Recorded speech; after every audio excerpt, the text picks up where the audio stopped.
If the Miami shooting doesn't prove America has a problem, what will?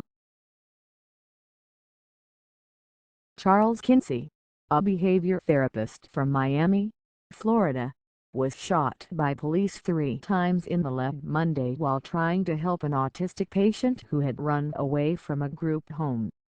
Kinsey was unarmed. He was lying on the ground.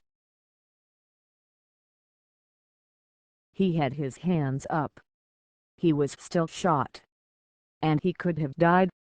Now, the video of the incident has gone viral, which showed the 47-year-old complying with police, submitting himself thoroughly and completely to their will, and still getting shot.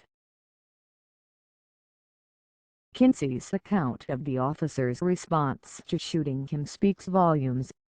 According to Kinsey, when he asked the police officer why he shot him, the officer's reply was, "I don't know."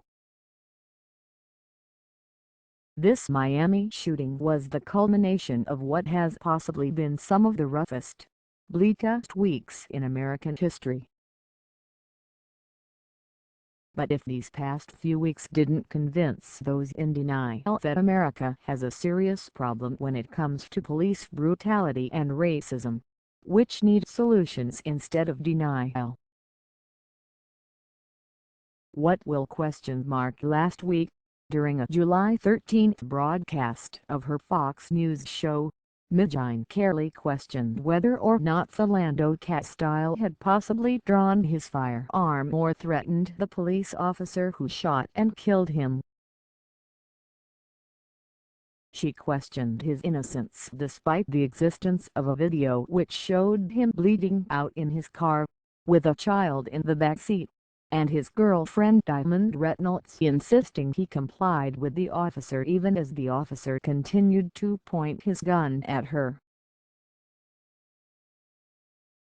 For Kelly, and so many others, it's still easier to believe that these victims must have done something to prompt their deaths. This suspension of disbelief and doubt makes it easier to deny that there might be a systemic problem with the way police interact with black and brown people. Tamir, Michael Brown, Rekia Boyd, Philando Castile, Alton Sterling and countless others. These are all instances that should have jolted those who refuse to see the reality of racism and police brutality in America to at least consider the idea that their deaths weren't random flukes. Their deaths were part of a pattern, the system. The Miami shooting was one of many instances that demonstrate how black people can be shot by police for no reason, even when they were unarmed, being respectful, and have an unblemished background.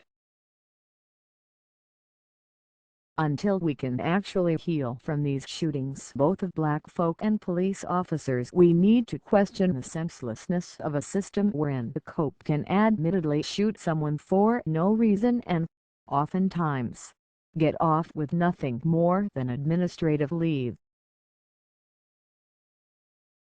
We need to stop looking for reasons to blame the individuals who were shot, and instead try to find out why these shootings happened in the first place. The Miami officer's "I don't know" points to an overall culture of violence against black people that's bigger than just the involved officer. And the silence and mental gymnastics people do to justify the shootings of Sterling, Castile and, now, Kinsey by police speaks to a national culture of intentional denial.